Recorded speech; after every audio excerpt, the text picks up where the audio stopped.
keep way out. I mean, for everything anybody does, you can come up with an excuse. Like my people could say, even if a witch kills a child, There'll be a reason an for innocent it. child, she will give a reason, or a wizard does so, he will give a reason for doing it. Whether it is tenable or not, that's another story entirely. As a governor, what have you done? I mean, what example have you laid? Why do you withdraw your children from school when you know that other children will be at the mercy of these kidnappers? What have you done? And most of these schools, they don't have fences. And let us be guided this time. Now, fences should be more fortified because now they break through fences. Yeah. So you see, it is getting worse by the day. It is getting worse. And what are we doing? Now, going back to our president, who is the one that would say, go, and our security operatives will go. He will say, come, and they will come. What has he done? What is he doing? It's not enough. You see, when you do something concerning a situation and you're not getting the right result, it is almost as if you have not done anything. Whatever it is you have done should have an impact. If it doesn't, then you have not done anything. So what is he doing? What is going on? Have we suddenly become, I mean, we don't have leaders again? Because I have a lot of questions in my head, and I know that a lot of people have been asking these questions and nobody is giving answers. Rather, if you say some things, then you are answerable to them for making some, kind of speech. Okay. If you don't want me to talk rough, please do the right thing. Because, I mean, life has no duplicate. I saw the video of the parents agonizing over the kidnap of their children. I'm a mother. I don't want to imagine because it is a terrible state to be. It is. And somebody will go to bed and snore while other people's children are in captivity. Something. For me, this is a reflection of all the other little things that go on in Nigeria. When we talk about embezzlement of funds, there's just a certain inconsideration for the larger picture and a certain self-centeredness involved in all these things when you look at it critically. Because if that's not the case, why would this topic of insecurity be so repetitive and nothing is being done about it? A lot of these people who actually have the means and have the capacity to influence the trajectory of things, to change the situation, do not have their kids in these schools. They do not have any personal relationship, any personal... What's the word now? Any personal... But you do not need to have a personal relationship with the people before you decide. That is what we have in Nigeria. Well, that is our reality. In Nigeria, yes, in every normal functioning society. And, Nigeria has a very weird way of approaching things. I mean, yes, I love Nigeria, but the reality is, in the Nigeria that we are in today, Nigeria is not every average country. Things are wired a little bit differently here. And we are very peculiar. We understand that. You can go abroad and say whatever you have to say, but we here, we understand that. So I'm saying there usually has to be a personal stake in things for the effect that you want to see to be seen. Because if that's not the case, since the entire situation started with the Chibok girls, this is not still supposed to be a topic today, because it's something that can be done. It's something that can be changed. It's something that can be handled the right way.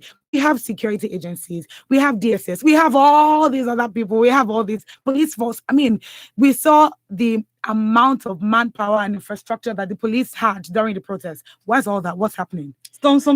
We even have some persons who are supposed to be mediators. With all these bandits and all of them. And then when you think about it, you think about every line in between their speeches, and you hear that there's probably some personal agenda involved. You're not sure, but then you can't rule that out either. No. So I feel like there's something that can be done about it, but it's just not being done for reasons best known to them. And when you watch that video, your heart cries, because you know that this is not supposed to be the situation. Mothers are not supposed to be wailing in agony because their children are nowhere to be found, when we have a country that can properly handle this situation if they choose to. You see, I've always said this, and I said it yesterday. When we reflect on good governance, will history be kind to you? I think What do maybe every time we do this show, know, we should ask this question because it's history be kind to you? pertinent. Because if you care enough, Okay. if you don't give a damn, for example, don't forget that you're leaving your children behind. And they are going to bear the brunt of your mistakes. Because history will not forget what you did while you were in government in a hurry. More so in the, I mean, you can't imagine a family like there's this other school in Kaduna, was it in Kaduna or Abuja, that some students were abducted. That initially the kidnappers had to like sending a message to the people, had to kill the murdered 4 students and litter their bodies all over the place. You understand? Like, you see what you have done with this ones. If you don't oblige us, you're going to do more. You understand? And we have leadership everywhere. And we have these people, they have all of the security. But I dare say that there will come a time your security will become very vulnerable because of what you are doing. Remember, there was an attack on somebody, one of the presidency officers in Abuja. And the attack took place very close to where our own dear president resides. So if anyone could do that, don't think you are too secure. Nobody is secure. Only God can secure man. Do your bit, because this is not nice.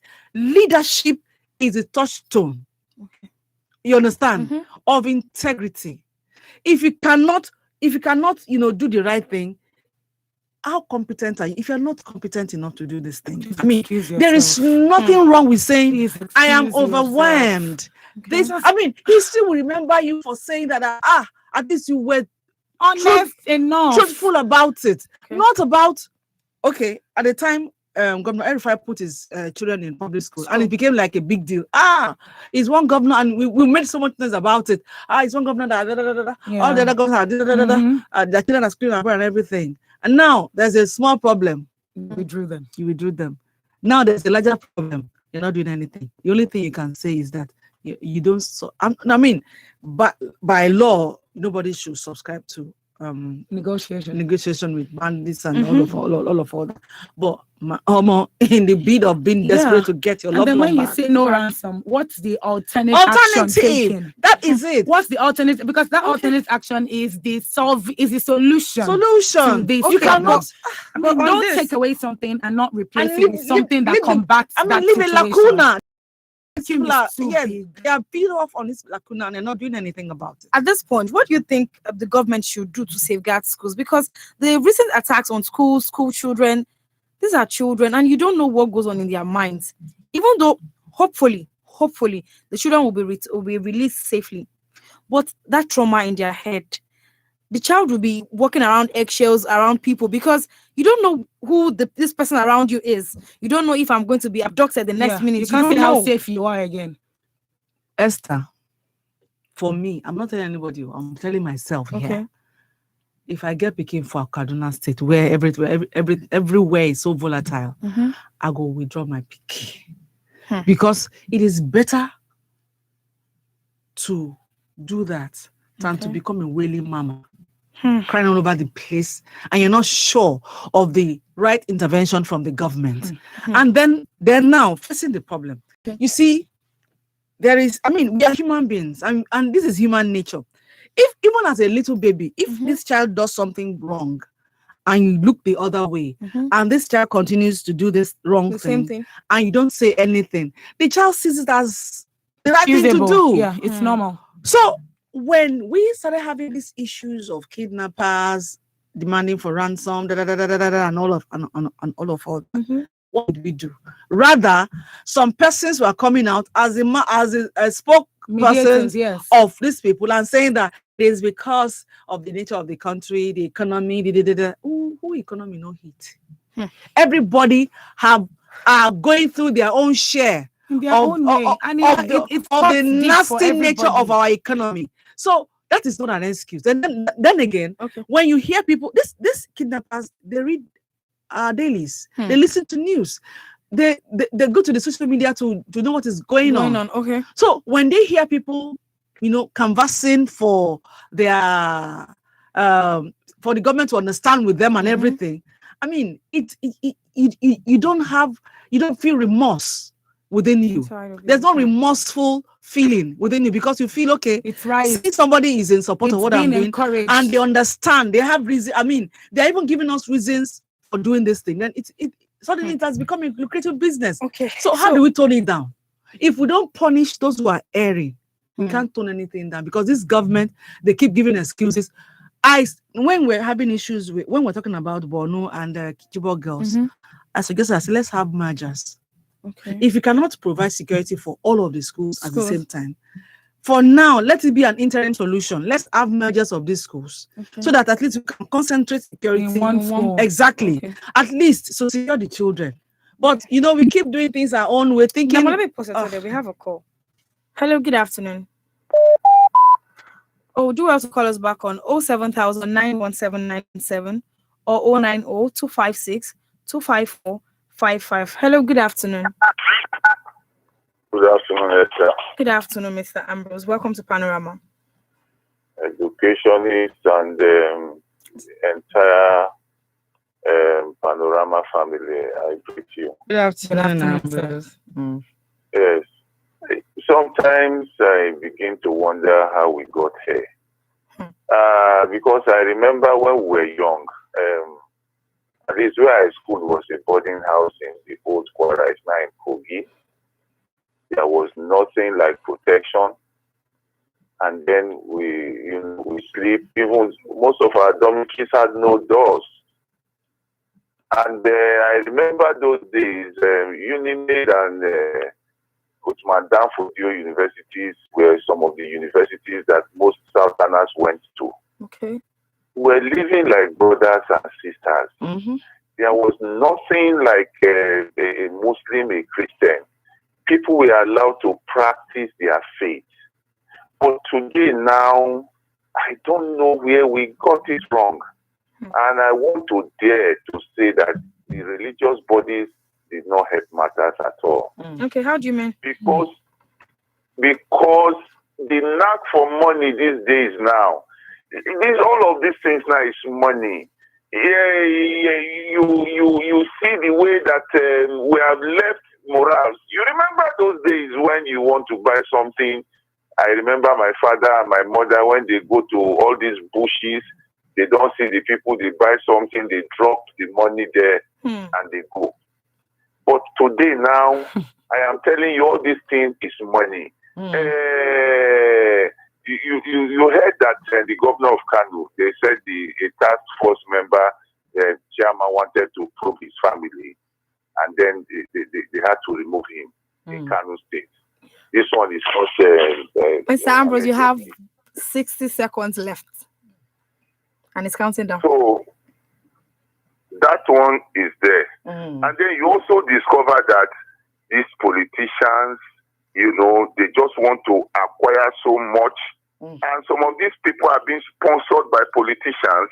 And Mr. President, who told us that he was going to protect us, he was going to give us security, is just here watching. But Mr. Ambrose, we cannot say that these people are being sponsored by politicians. You don't have any. That's the problem with you press people now, whether because they want to slap 5 million naira on you. You won't. Mr. Ambrose. Then why am I calling? Thank you, Mr. Ambrose. I would really appreciate it if we are civil with our comments. Please do not say what you are not sure about or do not have evidence to back your comments with. Now, moving on to the next story. We all know how unsafe it is for the girl child moving around. We all know how hard it is. Now, sometimes when people come out to say, oh, they've been abused, they've been sexually harassed, some people don't believe you or try to make you look stupid for coming out to say what has happened to you and all of that. Yes. Now, we all know what has happened with the Baba Ijesha's case and the strong advocacy from Yabo Ojo backing Princess and her daughter, who has been abused. Now, an actor, Yomi Fabi, who has been quite vocal in the course of this issue, has made a movie out of this case. Not only making a movie, he made the movies with the real names of these people, while twisting the story, trivializing the pain of a child who was sexually molested. Now, it has got so many people talking on social media. How would you do something like that? This is why people don't come out to say they have been abused, because people will do things like this to them. Now, Ibn Abu, what I'm going to ask now is, what do you think about this movie? About this move that this actor Yomi Fabi has done, knowing fully well that Tampan has also threatened Iyabo Ojo not to engage her or do anything with her with all of this whole issue. I really hope that the organization is going to, the association is going to stand up and also say something about this. I really hope so. Esther, it takes a lot of process to release a movie. I know that one of them the movie has to go through the censor board. Yes, definitely. What did they say When the movie came to their table. exactly? Are they not aware of what is going on? Team Baba Ijesha and Princess. And how Yomi Fabi fits in Exactly. that mix.